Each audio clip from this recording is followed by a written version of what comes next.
Aujourd'hui, nous méditerons sur la lecture de l'Ancien Testament du jour au premier livre des Rois, chapitre 3, versets 4 à 12, que je vais lire. Le roi Salomon se rendit à Gabaon, qui était alors le lieu sacré le plus important pour y offrir un sacrifice. Il immola sur l'autel 1 millier de bêtes en holocauste. À Gabaon, pendant la nuit, le Seigneur lui apparut en songe. Dieu lui dit : « Demande ce que je dois te donner. »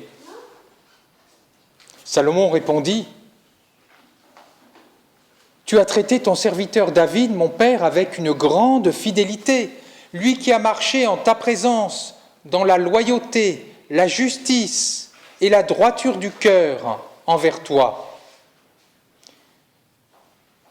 Tu lui as gardé cette grande fidélité, tu lui as donné un fils qui est assis maintenant sur son trône.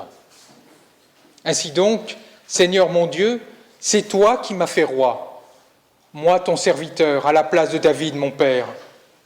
Or je suis un tout jeune homme, ne sachant comment se comporter. Et me voilà au milieu du peuple que tu as élu, un peuple nombreux, si nombreux qu'on ne peut ni l'évaluer ni le compter. Donne à ton serviteur un cœur attentif pour qu'il sache gouverner ton peuple et discerner le bien et le mal. Sans cela, comment gouverner ton peuple qui est si important ? Cette demande de Salomon plut au Seigneur, qui lui dit : « Puisque c'est cela que tu as demandé, et non pas de longs jours, ni la richesse, ni la mort de tes ennemis, mais puisque tu as demandé le discernement, l'art d'être attentif et de gouverner, je fais ce que tu as demandé. Je te donne un cœur intelligent et sage, tel que personne n'en a eu avant toi et que personne n'en aura après toi. » Mes chers amis, le texte que nous venons de lire relate la vocation de Salomon et comment il a pu accomplir cette vocation. Et il parle aussi de notre vocation, à nous tous. Tout d'abord, la vocation de Salomon. Alors, juste une remarque préliminaire avant de commencer. Nous avons l'impression dans cette lecture que Salomon est un véritable saint, vraiment un être parfait. Et pourtant, si nous lisons simplement 1 ou 2 chapitres auparavant, Salomon s'est conduit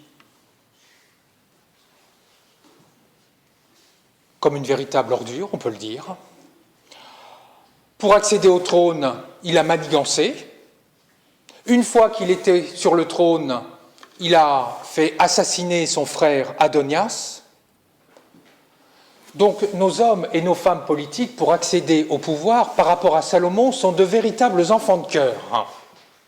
Et pourtant, malgré cela, malgré la conduite scandaleuse de Salomon, Dieu accepte sa prière, accueille sa prière et va l'accompagner tout au long de son règne. Parce que notre Dieu n'est pas un Dieu de justice, il est d'abord un Dieu d'amour et de compassion qui nous accepte là où nous en sommes, quel que soit notre passé. Maître Eckhart, ce grand mystique du Moyen-Âge, dit à ses novices : « Il est rare d'apprendre que des hommes parviennent à faire de grandes choses sans avoir péché auparavant. » Eh bien oui, chères sœurs et frères, quel que soit notre passé, Dieu nous accueille, il nous accompagne, et peut-être même pour faire de grandes choses. La vocation de Salomon. Quand Salomon prie, il dit ceci à Dieu : « C'est toi qui m'as fait roi, moi ton serviteur. » C'est-à-dire 2 choses. Tout d'abord, bien que Salomon ait acquis le trône par la force de son poignet, et même par la violence, il reconnaît que la place de roi n'est pas quelque chose qui lui revient, mais quelque chose qui lui a été donné par Dieu. Être roi, c'est une vocation, un appel. Ça, c'est la première chose. Et d'autre part, quand il parle de lui, il dit à Dieu, « Je suis ton serviteur ». C'est-à-dire qu'être roi, c'est être au service de Dieu. Nous pouvons retenir deux choses pour nous aujourd'hui. Tout d'abord, quelle que soit notre situation, quel que soit notre métier, notre situation est une vocation pour être au service de Dieu. La vocation, ce n'est pas le propre des rois, ce n'est pas le propre des curés ou des pasteurs. Chacun, nous recevons une vocation, un appel de Dieu pour le servir. Luther dit « Dein Ruf ist dein Beruf ». Ton métier est ta vocation. Et il n'y a pas de métier, de vocation plus grande que Dieu. Pour reprendre Luther, Luther dit que tu sois cordonnier, que tu sois pasteur, que tu sois prince, tu es au service de la société et le Christ est à la tête. Il n'y a pas de vocation plus digne que d'autres. Il n'y a pas de métier plus digne que d'autres. Oui, chères sœurs et frères, que nous soyons infirmières, que nous soyons chercheurs, que nous soyons pasteurs, que nous soyons hommes ou femmes de ménage, que nous soyons retraités, Dieu nous appelle dans cette situation à le servir. Que nous soyons pasteurs, que nous soyons conseillers presbytérales, que nous soyons musiciens, catéchètes, Dieu nous appelle dans le ministère, dans ce ministère, à le servir. Et il n'y a pas de ministère plus grand que d'autres, il n'y a pas de métier plus grand que d'autres. Voilà la première idée que nous pouvons retenir de ce texte.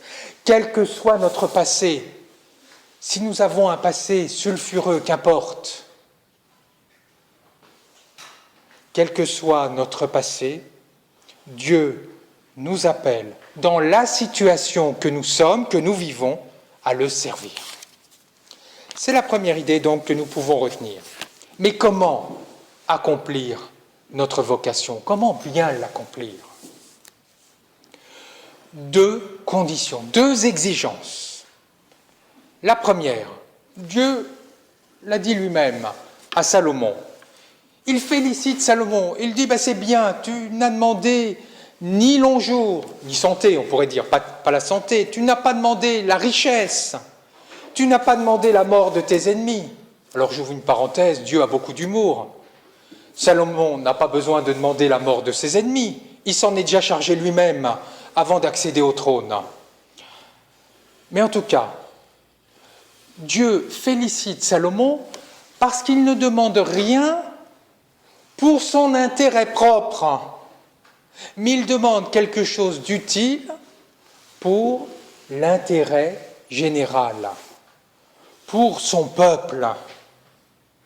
Voilà pourquoi Dieu félicite Salomon. Il ne demande rien pour lui, mais il demande quelque chose d'utile pour qu'il puisse exercer son ministère de roi correctement.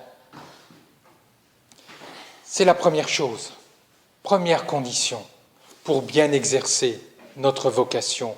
Ne pas nous servir de notre métier, de notre situation pour nous servir, mais au contraire,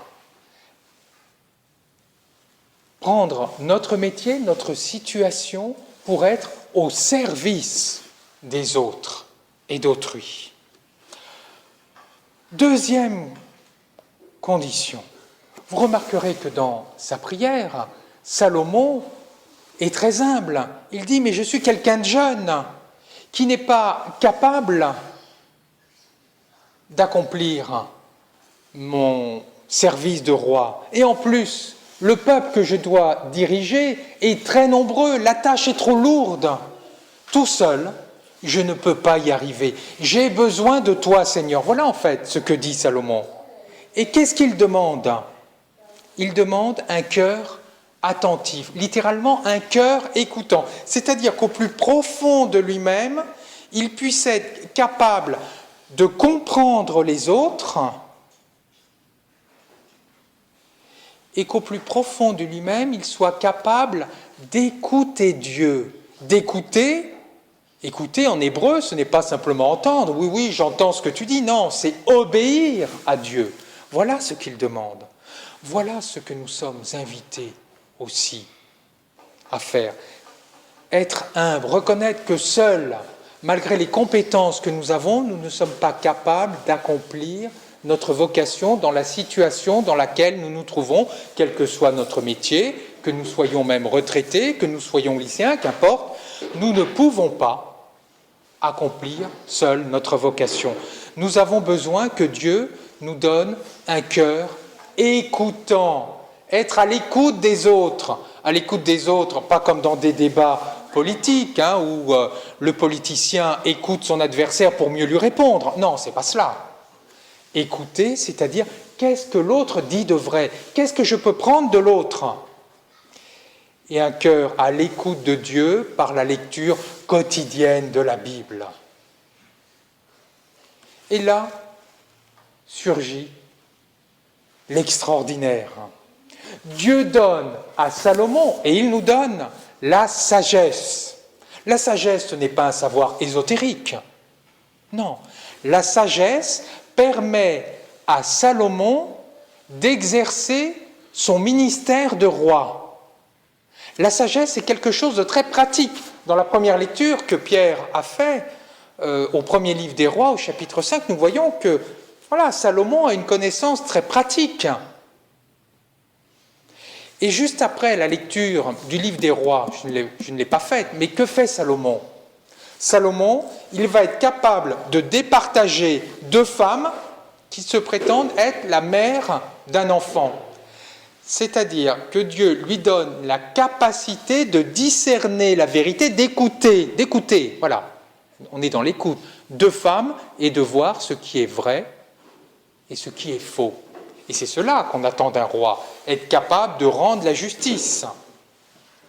Chères sœurs et frères, Dieu, si nous sommes humbles, nous donne la sagesse, c'est-à-dire la capacité d'exercer notre métier ou même de vivre la situation dans laquelle nous nous trouvons pour pouvoir bien accomplir notre vocation.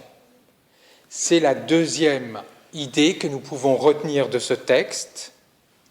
Deux conditions pour accomplir notre vocation: rechercher non pas notre intérêt personnel mais l'intérêt de tous, et compter sur la grâce de Dieu. Pour conclure, je rappellerai les deux idées essentielles de ce texte. 1. Quel que soit notre passé, Dieu nous appelle dans la situation dans laquelle nous sommes à le servir. Et deuxièmement, si nous comptons sur Dieu, si nous voulons être au service d'autrui, Dieu nous donnera sa sagesse qui nous permettra d'accomplir notre vocation. Chères sœurs et frères, que Dieu nous donne sa sagesse. Amen.